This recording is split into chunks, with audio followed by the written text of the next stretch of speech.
কিশোরগঞ্জের কুলিয়ারচরে আইএফআইসি ব্যাংকের উপশাখার ম্যানেজার সহ 6 জনকে অজ্ঞান অবস্থায় উদ্ধার করেছে পুলিশ। দুপুরে হাবিব কমপ্লেক্সের দোতলার কার্যালয়ে এই ঘটনা ঘটে।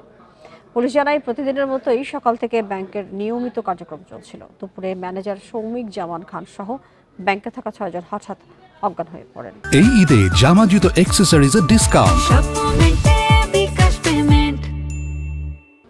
পরে তাদের উদ্ধার করে হাসপাতালে পাঠানো হয়। ব্যাংকের লকার সহ সবকিছুই ঠিকঠাক রয়েছে। আপাতত ব্যাংকটি তালাবদ্ধ করে রাখা হয়েছে। প্রাথমিকভাবে বিষয়টি ফুড পয়জনিং বা বিষাক্ত কোনো রাসায়নিকের প্রভাবে ঘটতে পারে বলে ধারণা পুলিশের।